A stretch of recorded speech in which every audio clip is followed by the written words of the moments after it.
welcome back to TOTL Through our teenage lens. My name is Dini. My name is Malkia. And my name is Audrey. In TOTL, we will be discussing about teenagers' behavior that might be controversial or taboo in our society. So, Dini, what is the topic for today's episode? Today's topic is vaping. Woo! So Dini, what is vaping? So, a vape, also known as an electronic cigarette, is a device that simulates tobacco smoking. It will heat a liquid containing nicotine, flavoring, propylene glycol, and other additives into an aerosol that later the users will inhale through a mouthpiece. So, instead of inhaling smoke like with a normal cigarette, they will inhale the vapor made by the vape. So a lot of people believe that vape is actually a healthier alternative to smoking, but these days more research and discussion have arises on whether that is really true. So we'll find out more about that later. Okay, Dini, so why did you choose this topic? I chose this topic because I started noticing a lot of people around me are vaping left and right. In Indonesia, there's Yeah, that is someone so smoking. true. Yeah, a lot. In the streets, in cafes, I've seen people from my school vape. My upperclassmen, people from my grade, when they're hanging out, everyone will be like holding a vape in their hands, and they're just like going ooh with their vapes. Yeah. I've seen someone bring their vape to school even and Oh. smoke in the school bathroom, and I guess that got me wondering, like, why is everyone vaping? Yeah, Why is everyone vaping nowadays? why is everyone addicted to vaping, and what's this big glorification about vaping? And then another thing that also piqued my interest about this topic was I was scrolling through TikTok, right? Yeah. I was scrolling through TikTok, and then I came across this one video of a girl. She looked about 17, 18. I'm not sure about her age, but she was either a teenage girl or a young adult. And then she just came back from her doctor's appointment, and then the doctor just told her a very sad news. Can you Oh. guess? Wait, what? Has she been vaping? Well, Has so the doctor told her that she has higher chances of dying than living, Oh my god. and her lungs, this condition are worse than those of an 85-year-old. So maybe you have a grandma, 80, 70, her lungs maybe have problems, right? This girl's lungs are even worse than that. Oh From vaping? Yeah, so that was all because she started vaping 2 until 3 years ago. And ever since then, she has got addicted and vape routinely. So that has caused some very severe damage to her lungs. So I guess that was what sort of rang the bell for me. That was what alarmed me of how dangerous this can be. And I thought, like, we should raise more awareness about how dangerous vaping can be for our health. If you really want to vape, even though obviously it's better not to, but if you really, really, really want to vape, you should do it when you're an adult. Exactly. Not when you're underage. Yeah. When you do it, you should have a better sense of understanding and responsibility, because this can quite literally damage your future. You can die early because of vape. And I know some people might think like, oh, this is for fun. You only live once, blah, blah. But I think, why does having fun have to be something that kills your body? Yes. We can have fun and keep our bodies healthy, right? We can have fun without harm. So that was what the message I'm trying to get across with this podcast. So to find out more about this topic, we have invited a special guest. Jadi hari ini kita bergabung lagi sama Tante Anastasia. Kalau kalian udah nonton episode 1 and 2, kalian udah tahu Tante Anastasia itu siapa. Jadi, halo Tante, nama aku Dini. And sama kayak Audrey sama Malkia, aku mau tanya-tanya sedikit. Jadi kalau topik aku itu tentang vaping. Mungkin Tante udah tahu vaping apa, dan sekarang tuh udah dinormalisasikan banget di Indonesia. Dan juga di anak-anak di bawah umur semuanya banyak banget yang nge-vape. Jadi aku mau tanya-tanya sedikit buat ngeliat dari sisi psikologikalnya gimana. Jadi pertama, kenapa sih sekarang banyak orang yang mikir vaping itu keren? Kenapa orang mikir hal-hal yang keren tuh harus hal-hal yang nakal gitu? Ya, itu ada 2 pertanyaan ya. For the first, kenapa vaping dianggap keren? Jangankan mungkin buat yang teenagers ya. Soalnya my friends yang umurnya 30 something pun juga seneng Nge-vape nge-vape. Terus kan kayak warnanya lucu. Kayaknya you can googling the it color. from the marketing design perspective gitu kan. Warna-warnanya lucu, bisa dipilih. Terus flavornya banyak ya. Kayak ada flavor yang aku baca ya, flavor strawberry gitu-gitu. Jadi yang cewek-cewek juga suka kayak gitu. Jadi and it's also sesuatu yang baru tapi kayak mudah dilakukan, kayaknya something really interest to try on gitu ya. Tapi kalau buat remaja, nah ini aku akan jelasin dari perspektif perkembangan otak remaja. Kenapa sih buat remaja ngelakuin hal yang nakal, bandel in all level ya. Selain vaping pasti ada hal-hal lain gitu ya. Itu menarik dan juga do you relate teenagers kenapa sih ngelanggar aturan tuh rasanya menyenangkan? Baik aturan di rumah dari orang tua maupun aturan di sekolah gitu kan. Nah ternyata di otak remaja itu tuh lagi belajar namanya testing the limit gitu. Seperti terjadi waktu umur 3 tahun gitu ya. Ini mungkin orang tua yang anaknya dulu pernah ngalamin umur 3 tahun dibilang jangan pegang colokan, dia pegang colokannya kan. Jangan pencet-pencet dispenser air ya, atau buka-buka kulkas sering-sering, dipencet dan dibuka. Nah, itu umur 3 tahun tapi konteksnya fisik gitu ya. Di umur teenagers yang dilarang atau yang dilanggar ada hal-hal terkait moral, terus juga hal-hal social cues gitu. Misalnya ada klien aku yang anak SMP nih, kan masih SMP itu kan masih underage ya. Jadi misalnya dibilang gak boleh pulang lebih dari jam 8, dia pulang jam 12 malam gitu kan. Tapi usia SMP nih kan, karena kita we are very concerned for the safety reason ya. Terus kalau ditanya kenapa sih pengen coba. Maksudnya testing limit tuh pengen tahu pertama kalau sama orang tua gimana sih reaksi orang tua aku waktu aku ngelanggar aturan. On the deep side of teenagers ada pertanyaan subconsciously kayak is my parent will still love me kalau aku ngelanggar aturan gitu. Jadi ujian tentang unconditional love itu di masa teenagers tuh dari perilaku remaja yang lagi suka rebel, ngelanggar aturan. Kalau di sekolah itu adalah simbol institusi pertama di luar rumah. Jadi sebelum kita ngomongin tentang negara gitu ya, tentang country, pertama kali simbol luar dari rumah tuh adalah sekolah. Sekolah punya banyak aturannya. Jadi ini juga sama nih. Can I betray these rules gitu ya? Kalau bisa aku kayaknya cool nih gitu. Dan kalau nggak bisa, kenapa nggak bisa? Kita cari cara lain gitu. Jadi in my adolescence time, dan aku pernah ngobrol sama teman aku. Jadi waktu aku di sekolah, ada teman aku cewek-cewek nih yang suka naik sampai ke toren air. Toren airnya itu tinggi banget gitu. Pokoknya hampir lebih dari lantai 3 deh pokoknya gitu. Ini kenapa mukanya menutup-nutup? Relate ya? Toren air itu apa? Maaf, aku nggak tahu. Apa? Aku nggak tahu toren air itu apa sebenarnya. Toren air tuh tempat penampungan air yang gede, yang ada gambar penguinnya biasanya. Gitu. Pokoknya tuh kata temen aku. Jadi terus kita ngobrol lagi. It's like a longitudinal research. Jadi kita ngobrol lagi pas udah umur 30-an kayak kenapa sih dulu naik-naik toren air gitu kan? Dia bilang ya seru aja karena anak lain nggak ada yang bisa gitu. Jadi teman-teman teenagers bisa reflect to yourself kayak ada nggak sih hal-hal yang menurut kamu tuh kamu pengen lakuin karena kelihatan keren, pengen coba aja, terus juga nggak banyak orang bisa gitu.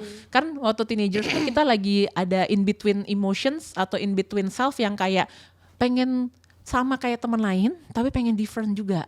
Pengen unik tapi nggak mau terlalu dibeda-bedain gitu kan. Jadi ambivalen gitu. Jadi during teenagers time in emotional perspective juga kita tuh sangat wajar dan sangat mungkin ngerasain mixed emotions. Beda waktu usia SD atau anak-anak. Kalau usia SD kita senang-senang aja, sedih-sedih aja, takut-takut aja. Begitu masuk teenagers time yang ditandai dengan pubertas gitu ya, kita mulai kayak pengen tapi malu gitu, kayak mau tapi gengsi gitu kan, sayang sama orang tua tapi bawel banget nih orang tua gue gitu kan ya. Jadi all the emotions, the mixed feeling even to ourselves yang kayak I want to be a better person tapi kok sukanya kayak mengkritik diri sendiri kayak gitu. Jadi that's all the mixed emotions is very common during teenagers time until the adulthood. Nah menariknya even kenapa aku juga bikin campaign namanya tuh kenal emosi, #kenal emosi, karena even orang dewasa aja gak kenal sama emosi mereka. If you already watch the Inside Out movie, do you watch the Inside Out movie? Kayak dari 5 emosi dasar sejak teenagers sampai dewasa tuh ratusan emosi. You can googling it, namanya Wheels of Emotions dari penemunya namanya Dr. Robert Plutchik. Nah itu kayak aku baru tahu the Wheels of Emotion umur berapa? 26, 28 kayak kemana aja gue jadi manusia nggak tahu emosi sebanyak ini. Jadi kalau kita nggak tahu cara menamai emosi, nggak heran kita tuh juga jadi very impulsive in doing everything karena kita nggak tahu namanya. Mirip kayak anak kecil kalau mereka ngalamin speech delay, mereka akan lebih mudah tantrum karena mereka nggak punya bahasa untuk menceritakan aku tuh lagi pengen ini, aku tuh kesel. Begitu mereka bisa naming it with the right emotions, mereka jadi nggak butuh tantrum kayak gitu. Nah remaja kan juga ada fase-fase tantrumnya juga ya, gitu yang ngambek lah, yang nanti banting pintu. Nah kita juga perlu berarti tuh managing the emotions supaya kita nggak melakukan hal-hal yang kayaknya keren nih di luar nih, nge-vape tuh kayak keren. Padahal mungkin tadi kebutuhan emosi apa yang sebenarnya kamu butuhin. Oh kamu tuh sebenarnya butuh tadi being different. Ada nggak sih being different and unique yang cool dengan hal lain selain nge-vape gitu. Jadi biasanya we do also the namanya CBT, Cognitive Behavior Therapy kalau ke remaja. Selain membantu memahami emosi tapi juga kepikiran mereka kayak ada gak sih hal-hal lain yang bisa kamu lakukan selain yang ini gitu. Karena kadang-kadang otak remaja juga cenderung one direction ya. Kalau aku tahu ini keren ya udah ini aja. Padahal belum tentu. Jadi kita perlu membantu remaja punya juga growth mindset supaya gak cuman satu hal doang dilakuin keren, tapi mungkin efek jangka panjangnya buruk. Dan belakangan aku baca dari WHO segala udah bilang kalau vape ini berbahaya untuk paru-paru gitu kan. Di TikTok juga ada video ya orang yang sampai masuk ICU gara-gara vaping gitu. Jadi tapi the thing is we cannot change other people gitu. The things that I learned from the psychological field adalah kita tuh nggak bisa ngerubah orang. Jadi even ada podcast ini kita cuma bisa ngasih tahu fakta-faktanya, konsekuensinya, himbauannya. Tapi kita tuh nggak bisa ngerubah orang karena cuma dia doang yang bisa ngerubah diri dia. Dan it's the very interesting paradox. Semakin kita pengen ngerubah orang, orangnya nggak berubah. Tapi semakin kita menerima bahwa kita nggak bisa ngerubah orang, kita hanya bisa menerima mereka dan memproses diri kita sejauh kita bisa memproses diri kita, and then the person start to change. That's what I do in therapy session, gitu. Oke, nah terus kalau misalnya seseorang ini udah keburu nyoba vape, udah adiksi, gimana caranya adiksi ke vape itu bisa berpengaruh ke kesehatan mental mereka? Oh yeah, this is very interesting question. Jadi everything about addiction, mau kita gaming, terus kita scrolling online or another addiction, itu pakai prinsip namanya behavior modification. Jadi maksudnya kalau udah sampai kecanduan or even there's time in my life tuh aku harus banget minum kopi susu tiap hari. Terus udah sehat gitu kan ya. Nah itu nggak bisa tiba-tiba langsung kita gak boleh sama sekali gitu. Tapi kalau mau cara yang ramah kesehatan mental, ya juga mungkin ada orang tua remaja yang begitu marah sama anaknya langsung semuanya ditiadakan gitu. Itu otaknya remaja langsung chaos tuh kayak sakau gitu kan. Tapi kalau mau yang lebih gentle, tapi memang tiring sih. Itu adalah kita pelan-pelan turuninnya. Misalnya sekarang durasi nge-vape-nya tiap hari berapa lama, berapa sering. Lalu misalnya even kayak inilah anak-anak dengan screen time gitu. Kita harus tahu dulu baseline data pertamanya awalnya berapa jam sih? 4 jam. Atau misalnya sekarang sehari nge-vape 8 kali gitu. Nah dari 8 kali kita turunin ke 7 nih. Tapi 2 minggu atau 3 minggu dulu gitu. Supaya dia gak selalu shock otaknya gitu. Nah dari kita turunin, terus nanti kita cari tahu juga kalau di momen-momen kapan dia nge-vape. Biasanya kan lagi agak nunggu ya. Lagi agak nyantai or in between session atau abis makan siang misalnya. Nah di momen itu ada nggak aktivitas pengganti yang bisa dilakukan. Jadi untuk kita menurunkan perilaku nge-vape, selain kita pelan-pelan nurunin durasinya, kita harus cari aktivitas pengganti yang juga menyenangkan buat this particular person. Yang menyenangkan buat tiap orang kan berbeda-beda, is different. Jadi find out juga apa yang menyenangkan gitu. But the important things, apalagi for teenagers ya, harus ketemu the reason why-nya sih. Why-nya penting juga. Ada banyak perubahan di remaja yang terjadi karena dia suka sama orang gitu kan. Ada klien aku yang tadinya tuh malas belajar. Gara-gara misalnya nih cowok ya, ini cewek yang dia suka, the girl that he has crush tuh orangnya rajin belajar.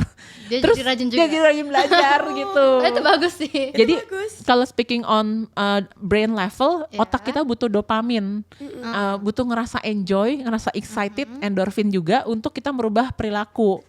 Nah jadi kalau merubahnya karena seneng, itu kayak jadi lebih bersemangat kan dibanding berubahnya karena rasa takut. Fear based change itu tuh nggak enak buat otak kita. Gitu, otak kita sangat senang pilihan. We like choices dan we like to feel like we want to do it by ourselves gitu. Jadi itu sih yang penting dilihat. Nah terus sekarang tuh ada banyak banget anak-anak muda yang udah nge-vape. Aku Iya. sering lihat ada teman-teman aku yang nge-vape. Kita nggak nyebut nama, tapi pokoknya ada. Kakak kelas juga Kakak kelas kadang-kadang juga, kalau di sering luar banget. sekolah, dekat-dekat Iya. sekolah. Heeh. Jadi kalau misalnya seseorang udah ketergantungan sama vape dari usia muda, gimana caranya itu bisa berdampak ke pertumbuhan dia nantinya? Oh ya, macam-macam faktor ya, especially kita di Jakarta karena angka polusinya tinggi. Ini lumayan aja beberapa hari ini lagi agak bagus ya awannya ya, langitnya. Tapi di Jakarta itu aku juga dengar dari data teman aku yang dokter anak gitu ya, kita itu banyak sekali kasus asma sama alergi. Nah, kalau punya keturunan asma itu kan kalau nge-vape itu bisa lebih berbahaya buat paru-parunya gitu. Terus juga yang aku baca kalau misalnya itu gelembung-gelembung udaranya tuh masuk ke paru-paru itu berbahaya dan itu kan sintetik ya gitu. Jadi memang kayaknya kalau ke remaja nggak bisa pakai pendekatan fakta-fakta science base sih. Tadi otak mereka masih otak emosi amigdala nih. Jadi kita emang perlu cari tahu ada nggak ya cara menjelaskan ke remaja yang lebih ramah diterima otak mereka gitu. Atau masih tadi ya in between, masih oke nge-vape tapi kamu mesti berjemur di matahari gitu. Oke kamu nge-vape tapi olahraga juga ya, kardio mungkin 3-4 kali seminggu plus strength training juga gitu. Oke kamu nge-vape tapi makan sayurnya, vitaminnya harus bagus juga. Jadi kita mulai dari transisi itu. Sama kalau tadi ada kebutuhan-kebutuhan secara emosi gitu. Kalau ditarik ke masa lebih kecil sih biasanya banyak orang-orang yang baik yang nge-vape maupun yang ngerokok itu ada namanya kebutuhan oral, fiksasi oral yang tidak terpenuhi di umur 0 sampai 18 bulan gitu. Jadi tapi kan nggak semua orang bisa narik terlalu jauh seperti itu. Tapi kayak oh ya udah kita ganti apa ya, makan permen karet kek atau niup bubbles gitu kan. Jadi bisa dicari yang seperti itu sih. Tapi at the end of the day kayaknya kalau buat remaja itu kayak harus di pairing sama aktivitas yang sehat dulu sih. Jadi jangan ini yang dilarang karena juga teman-teman as a teenagers mungkin ngalamin ya ketika kita doing something cool itu kita dapat pengakuan dari lingkungan sekitar.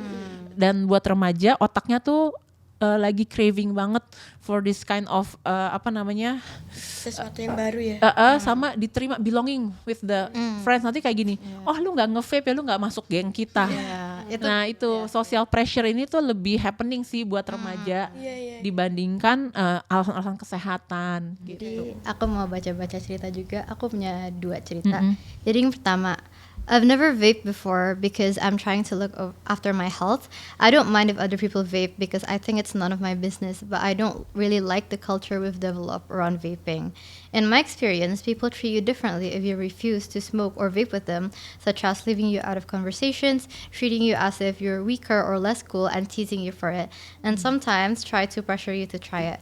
Peer pressure is totally real, and menurut aku setuju banget, apalagi sebagai remaja kita masih labil dan yang namanya FOMO itu berlaku banget. Kalau teman-teman kita pada gini semua kita juga mau, dan menurut aku sedih banget kalau seseorang tuh di treat as if they're less cuman gara-gara mereka nggak mau ikutan vaping, karena you're way more than that, you're not any less worthy karena kamu nggak mau ikutan nge-vape. Jadi mungkin aku mau nanya ke Tante Anastasia, how do we set boundaries? Gimana cara kita bilang no ke seseorang kalau misalnya ada seseorang teman-teman kita yang nyuruh kita ikut-ikutan terus sebenarnya kita nggak mau, gitu caranya? Iya.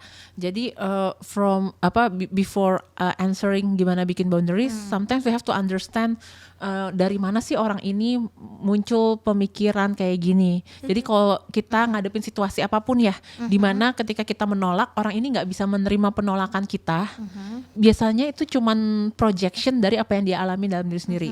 Maksudnya gini, orang yang nggak bisa nerima perbedaan opsi, perbedaan pendapat, mungkin dulu dia juga digituin. Ini mirip kayak siklus bullying. Orang yang dulunya jadi korban, sekarang jadi pelaku. Dan bisa jadi orang ini dulunya sering tuh dihina-hina karena dia nggak sama option choicesnya, tapi mungkin hal lain. Nah dia pakai perspektif itu simple karena otak manusia tuh kayak pemrograman komputer. Hal yang dia alamin kalau nggak pakai proses revisi dan perubahan or recalled healing, ya udah dia ulang lagi tuh ke temennya. Jadi gimana kalau kita mulai berpikir bahwa orang yang nggak bisa terima kita nggak nge-vape, mungkin dia juga banyak pengalaman hidup tidak diterima atas keunikan diri dia. That's why dia nggak punya kapasitas di otaknya untuk understand, oh orang tuh beda-beda ya, gitu. And it's okay to be different and agree to disagree, sepakat bahwa kita berbeda. Nah, tapi memang But however, teenagers itu butuh social support. Jadi mungkin nggak ya kita cari online social support or online community yang bisa more accepting to us gitu. Kayak nggak apa-apa itu berbeda. Tapi penting juga buat orang tua, guru-guru membantu remaja to find their own self-worthiness, karena remaja-remaja itu walaupun mereka udah sangat senang dengan pertemanan, mereka itu masih sangat bucin sama orang tuanya.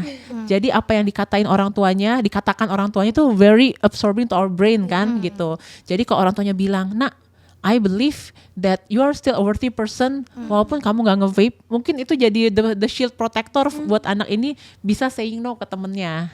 Tapi kalau itu gak ada, ya buat dia, udah di rumah dimarah-marahin mulu, tidak ada yang apresiasi dan memuji, ya aku akan berusaha masuk fit in ke grup ini dong gitu. Jadi I think buat healthy boundaries itu we have to see the bigger perspective, kayak konteksnya gimana, terus kita bisa nggak dapat self worthiness dari tempat-tempat lain, dan memang otak remaja yang tadi kayak cetakan semen basah, dia masih butuh orang dewasa, orang tua, guru yang install the worthiness, karena dia belum bisa self sufficient sendiri.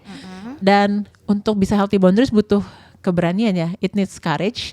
Jadi courage itu juga ada 1-10, jadi nggak usah nunggu sampai level 10. Ya you can just try, aku masih level keberaniannya cuma 3, ya udah dicoba aja gitu. Tapi memang kalau yang mengerikan gini, kita udah pengen coba nih, tapi respon teman kita yang lebih galak daripada kita kan. Bener banget. Ya aku merasa we have to validate juga bahwa it's not easy gitu kan.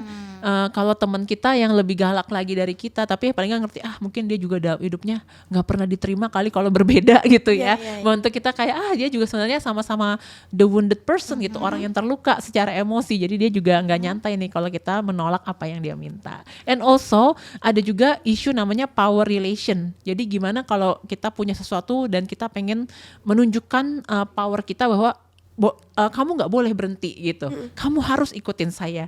This kind of power juga lagi di exercise during adolescence time gitu. Jadi gimana caranya kita mencari outlet memunculkan power dengan lebih sehat gitu. Ya mungkin sebelum Tante Anastasia pergi bisa kasih message ke teman-teman kita lagi Okay. nonton, Semua yang lagi remaja-remaja yang lagi tumbuh atau mungkin orang tua yang lagi nonton, mau bilang apa Tante Anastasia? Okay, thank you so much for the opportunity for these 3 episodes ya. Untuk sharing ke teman-teman remaja dengan pertanyaan yang sangat-sangat kekinian ya buat hidup remaja gitu. Aku baru paham kalau vape ini isu yang sangat-sangat lagi happening gitu. Selain isu-isu yang lainnya juga. Nah, for the teenagers, I want to give message that it's really hard to be a teenagers, especially nowadays. Bertahan 1 hari demi 1 hari aja. Karena kamu lagi mengalami banyak turbulensi yang berat di otak kamu, di sistem sosial kamu, di relasi kamu dengan orang-orang, mungkin banyak perubahan relationship, banyak ekspektasi yang diberikan dari orang tua atau guru, padahal mereka nggak tahu apa yang lagi terjadi di otak kamu tuh sungguh-sungguh luar biasa. Jadi kamu cukup bertahan hidup 1 hari demi 1 hari, dan dari day by day, mungkin nanti lama-lama kita melewati umur 15-24 tahun, di masa-masa di mana kesehatan mental remaja lagi sangat chaos dan turbulence. Even from the WHO, kita sangat concern sama kesehatan mental anak-anak remaja, anak-anak muda umur 15-24 tahun, dan semoga kamu bisa aman melewati umur itu, sehingga pas kamu umur 28-30, otak kamu lebih mature, kamu lebih punya keputusan-keputusan hidup yang akan membantu kamu untuk lebih baik. Tapi before that time, just day by day aja, dan nakal boleh jangan goblok ya. Kalau buat orang tua, tadi kalau for the parents nggak ada sekolah buat jadi orang tua, dan menghadapi anak remaja itu udah sisa-sisa kelelahan menghadapi hidup gitu kan ya.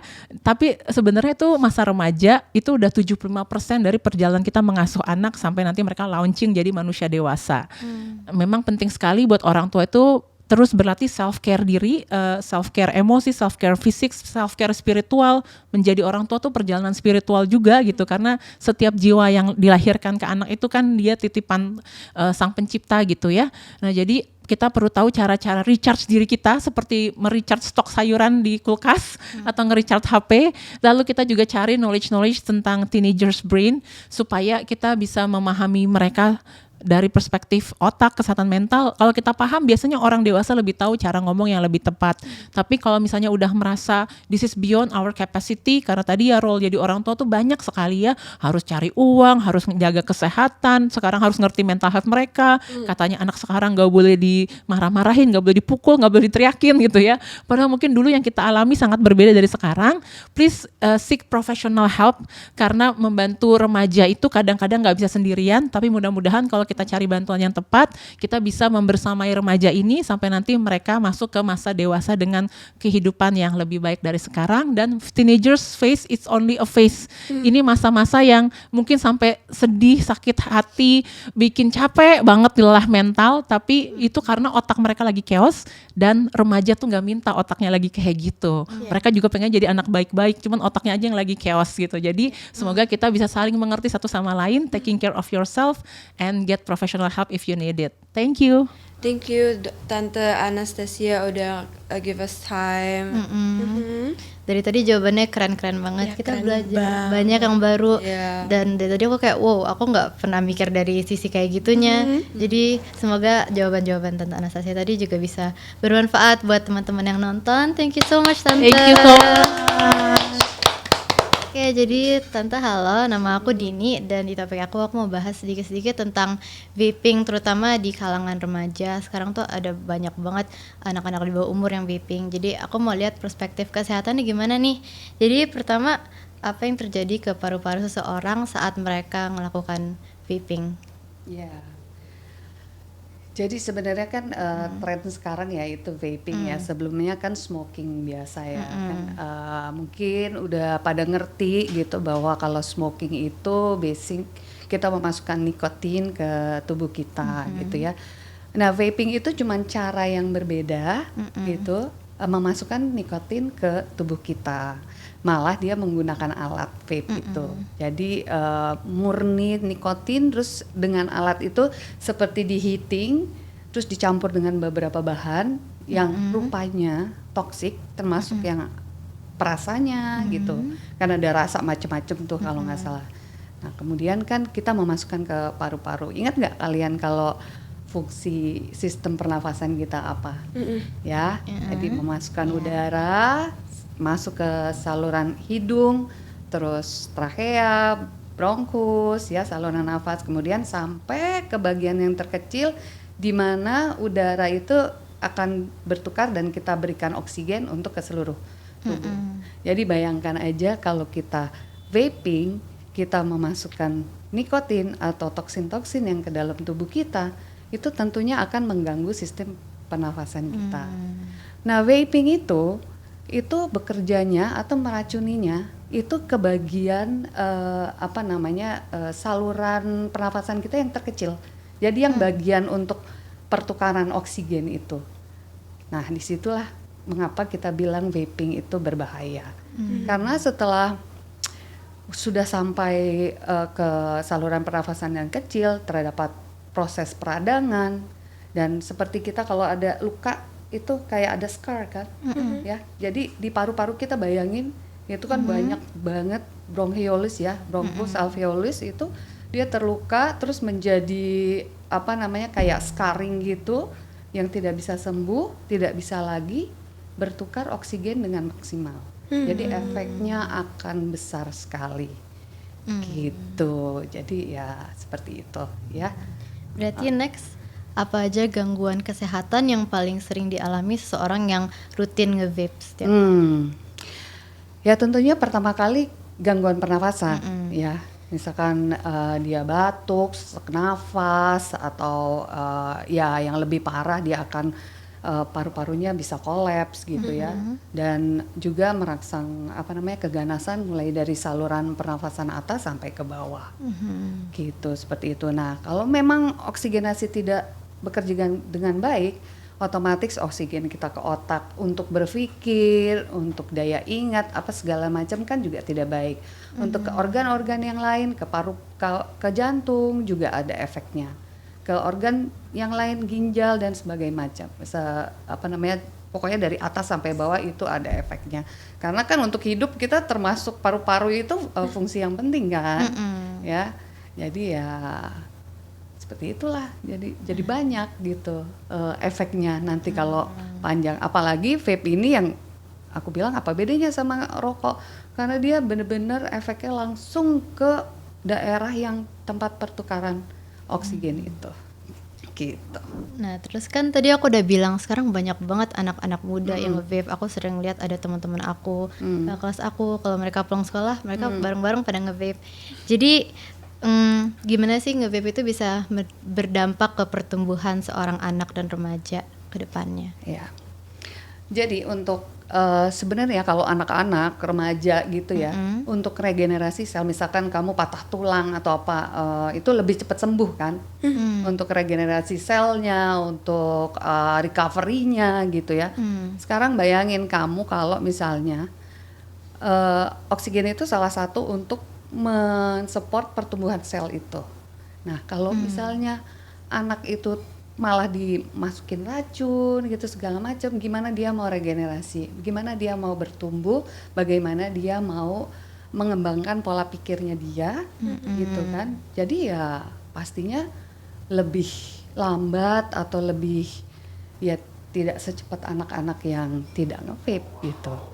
Jadi untuk misalkan dia dalam sekolah atau kuliah atau apapun, pasti nantinya akan beda dengan anak-anak yang tidak nge-vape gitu. Dengerin, jadi kalau mau nge-vape jangan pas masih underage, karena itu bakal berpengaruh ke pertumbuhan kamu nantinya pas kuliah, pas udah dewasa nanti kamu baru nyesel. Jadi jangan ikut-ikutan temen dan pikirin baik-baik sebelum ngelakuin. Vape is not cool. It's not cool please. Nah, jadi kayaknya pertanyaan yang banyak orang penasaran. Sebenarnya mana sih yang lebih buruk buat kesehatan, rokok atau vape? Kalau dibilang di literatur, vape itu lebih harmless daripada smoking. Tapi tadi intinya adalah dia tetap sama-sama memasukkan nikotin atau toksin ke dalam tubuh kita. Harmlessnya itu kenapa? Karena dia itu kan nggak ngebul asapnya tuh. Misalkan kita ruangan tertutup ini gitu ya, kita sebelahnya tuh nggak langsung menghirup gitu kan, dia asapnya kalau nggak salah sedikit, itu aja bedanya. Tapi sebenarnya bahayanya itu hampir sama. Cuman kalau vape itu memang lebih ke diri dia, kalau smoking ke dirinya dia, lebih ke keganasan sama ke orang-orang lain juga. Gitu. Jadi kalau dibilang mana lebih harmful, memang secara theoretically lebih harmful smoking, tapi efek jangka panjangnya itu segala macam ya sama aja sih gitu.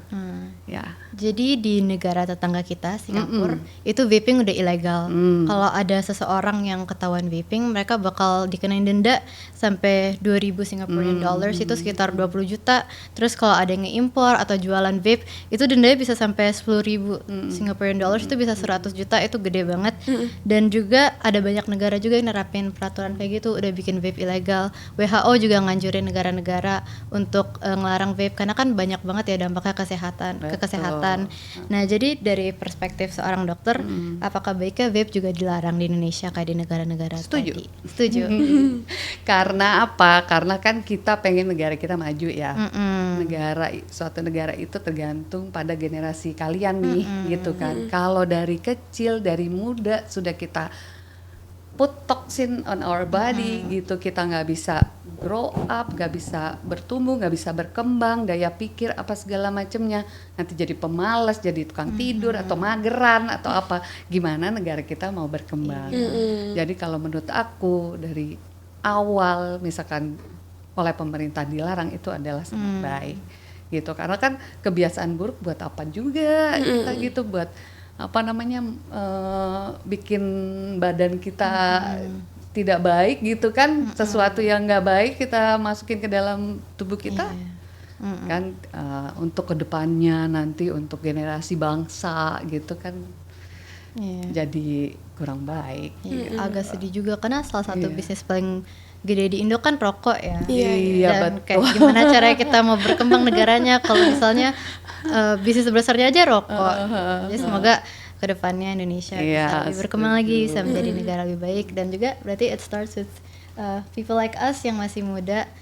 Karena kita generasi penerus bangsa Indonesia. Betul ya. Jadi ini pertanyaan terakhir sebenarnya. Kalau misalnya seseorang udah keburu nyoba vape terus dia jadi adiksi, gimana caranya dia bisa pelan-pelan melepas habitnya? Mungkin ada cara-caranya biar dia nggak nge-crave vape terus-terusan. Ya, tentunya kalau udah niat itu sebenarnya bisa dilakukan ya. Dia bisa shifting gitu pikiran dia. Karena kan nih dia udah sekian lama udah kena vape, itu pasti di brainnya dia udah ada adiksi ya. Itu susah kan mengkontrolnya. Dan dia harus shifting his mind atau her mind gitu untuk lebih kegiatan yang lebih positif tentunya. Ya kegiatan social social life-nya atau teman-temannya mungkin dia pilih gitu, bisa aja kan gitu, yang lebih positif, mungkin kegiatan seperti olahraga atau drama atau apalah, acting apa segala macam itu kan banyak sekali ya kegiatan positif para remaja gitu yang bisa dia pilih, jadi supaya his mind-nya nggak ke vape terus, karena kalau udah adiksi itu memang agak sulit. Dan kalau memang ya saat ini belum ada sih ya sebuah rehabilitasi gitu untuk menginikan anak-anak yang vaping, tapi mungkin kedepannya kalau memang kita biarkan, kita nggak ada pembatasan, itu kemungkinan juga tadi mungkin nama Tante Anas juga bisa explore itu gimana kalau apakah kita perlu rehabilitasi untuk anak-anak yang udah kecanduan vaping gitu kan. Gitu. Jadi carilah kegiatan yang lebih positif gitu. Boleh. It's okay. Oke, jadi kemarin aku udah open Google Forms, aku taruh di Instagram Story, terus ada beberapa orang yang submit pengalaman mereka tentang vape gitu-gitu, tapi secara anonymous. Jadi ini aku mau bacain salah satunya. Boleh. Tapi bahasa Inggris nggak apa ya? Nggak apa-apa. Okay. Honestly, it was over a year ago, but one of my friends out of nowhere confessed they vaped and offered me, and I rejected it, but I was curious and I tried it out of curiosity, and I started doing it whenever I got stressed out, when exams came up, and it got so much worse. I had a few friends who sold it to me or gave it to me for free at school, and I got really addicted for a few months before my brother found it and told me he was disgusted by me doing it and would tell our parents and I eventually stopped. PS, don't try it because I was always told that I wouldn't be addicted if I just tried it, but I did. Jadi kayaknya banyak banget orang mikir kayak aku coba sekali aja, kan penasaran doang, nyobain sekali aja kok it won't harm me. Tapi kan vape punya nikotin kan, itu bisa bikin seseorang adiksi. Betul. Dan aku dengar cerita-cerita orang-orang yang nge-vape tuh jadi nggak kuat tuh jalan beberapa jam tanpa vape. Kemarin aku baru pulang sekolah kan, nah terus pas sampai kita kan pulang naik shuttle bus ya kan Cikal. Nah pas sampai shuttle busnya ada teman kakak kelas, dia langsung duduk di lantai ngeobrak tasnya. Terus aku bingung kayak ini dia ngapain? Ternyata dia keluarin vape. Itu baru banget sampai, terus dia kayaknya udah nggak sabar banget nih mau nge-vape. Padahal kan bisa aja nunggu sampai kafe atau apa, tapi dia saking gatelnya mungkin mau nge-vape. Terus ada yang vape lagi, aku denger ada kakak kelas aku juga, dia nge-vape di kamar mandi pesawat. Gara-gara dia nggak kuat banget, perlu vape itu tenggorokannya. Dan itu kan bahaya banget ya, itu bisa nge-set off fire alarm di pesawatnya. Terus bisa bikin pesawatnya panik, semua orang bisa landing. Jadi vape itu bisa bikin adiksi banget. Jadi mungkin bisa menjelaskan gimana cara vape itu bisa bikin tubuh orang adiksi sih, kenapa orang yang udah nyoba vape sekali bakal mau nge-vape lagi dan lagi dan lagi. Ya, itulah makanya kenapa nikotin itu sangat berpengaruh ke brain kita gitu. Terus kayak ada memori yang tersimpan gitu, kayak jadi seperti ada sesuatu yang hilang gitu. Jadi dia pingin lagi gitu. Sebenarnya orang-orang yang rehabilitasi itu kan benar-benar dipaksa untuk mencari substitusi bahan adiksi itu ya. Tapi ya macam-macam lah, tergantung tingkat keberatannya. Ya seperti itu. Kenapa dibilang juga mengganggu brain?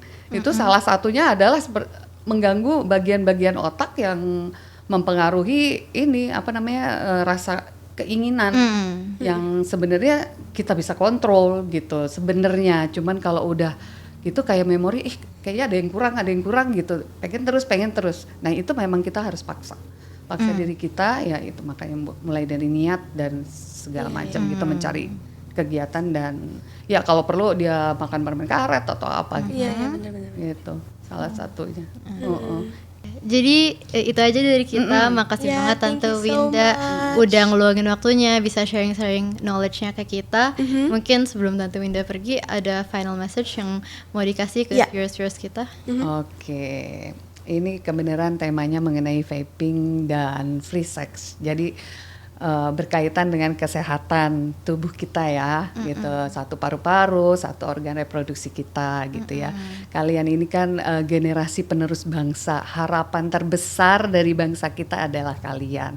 Kalau kalian istilahnya vaping atau free sex gitu ya, itu kan kalian kurang menjaga kesehatan tubuh kalian gitu. Jadi untuk berkembang, untuk bertumbuh dengan baik itu modal dasarnya gitu. Jadi jaga baik-baik gitu kesehatan tubuh kalian, bersosialisasi dengan lingkungan yang lebih positif, mencari kegiatan yang lebih positif lagi supaya hal-hal yang negatif itu bisa kita hindari. Gimana? Setuju kan? Ya. Terima kasih Tante. Tadi Tante Anastasia juga udah cerita sebenarnya orang lain tuh nggak bisa merubah kamu, yang bisa merubah kamu hanya kamu. I don't have the rights to change you either, but what we're trying to deliver through this podcast is we want to spread awareness about vaping. We want to let you know that there's so many risks, both health-wise, psychological-wise, and it can really damage your future, and also it can damage our country's future. Obviously, we want Indonesia to be a country that's better, yang lebih maju, dan caranya adalah dari generasi muda kayak kita. Jadi, I hope you can learn something new from this podcast. Thank you so much for staying till the end. See you next time. See you next time. Bye.